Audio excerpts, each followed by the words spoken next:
حبايبي عاملين ايه؟ اخباركم ايه؟ نزلت السوق النهارده لقيت الخضار مش في اوانه وبيطلع. لقيت قرنبيط، قلت يلا نعمل مع بعضنا قرنبيط. المهم جبت قرنبيطتين.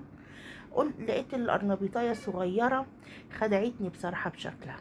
المهم جبت قرنبيطتين، لقيت القرنبيط رمى معايا.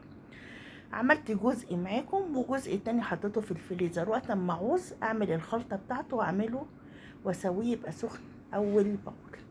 معايا الخطوات ايه هي؟ حاطه ميه على النار، شويه ملح، شويه كمون، معاك المصفى بتاعتك. تمام. وابدأي اول ما الميه تسخن انزلي بالقرنبيط. القرنبيط لما تيجي تنزلي بيه ما تنزليش براسه، انزلي بالعصايه بتاعته للميه. القرنبيط بيستوي ازاي يا شيرين؟ بيستوي بتدوسي على العصايه بتاعته، لو هي طريه معاكي بتتقسم، تبقى هو كده استوى. تعملي الكميه اللي انت عاوزاها. هنا قرنبيط السوا، هو بوريك بيستوي ازاي. بتدوس على العصايه بتاعته دي كده، لو اتقسمت طريه معاكي يبقى كده القرنبيط بتاعك ايه؟ استوى. تحطيه في المصفى بتاعتك يبرد، وبعد ما بيبرد تحطيه في اي حاجه تاني، وهكذا بتخيط لما تخلصي الكميه بتاعتك. لو وصلت للمرحله دي يا فوزيه، ما تبخليش عليا بلايك وسبسكرايب، وتصلي على يشفع فيك اليوم الدين، وتدخلي على حكايه شيرين في المطبخ. الريتش واقع مما لا تتخيلوا على اليوتيوب، وصفحة شيرين الحداد على الفيسبوك.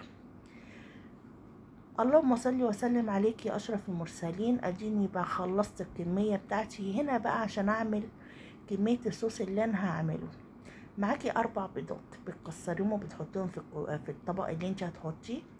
تمام. أنا الكمية دي يا جماعة خدت مني 2.5 دقيقة، خدت مني دقيق بصراحة. وبصراحة ما فاتش حاجة مني من الايه الصوص اللي أنا بعمله ليها.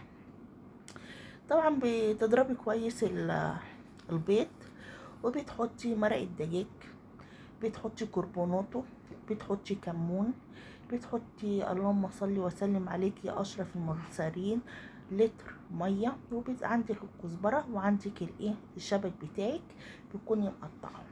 تمام. حطينا التوابل بتاعتي، حطيت ملح وكمون ومرق الدجاج، ومعايا الكزبره الخضراء، ومعايا الشبت، ومعايا معلقه كركم. دي البهارات بتاعتي، وشويه شطه لو انت عاوزه. اللهم صل وسلم عليك يا اشرف المرسلين. وحطيت اللهم صل وسلم عليك يا اشرف المرسلين، صلوا على النبي يا جماعه على قد ما تقدروا. وحطيت شويه كاري بتدي طعم بردك للايه للقرنبيط. ادي اول كوبايه. تمام. بتضربي بقى اللي انت ما بتشوفي الايه القوام اللي انت عاوزاه. طبعا القوام بيبقى تقيل يا جماعه، ما بيبقاش خفيف. وهوريكم اللي حصل معايا ايه دلوقتي. دي الكوبايه الايه 3/4 كوبايه، دي ما كانتش كوبايه كامله. هو خد مني دقيق، الكميه دي خدت مني دقيق يعني. ادي الكزبره بتاعتي، وحطيت شويه شبت. طبعا الكزبره دي انا بفرزها يا جماعه. تمام.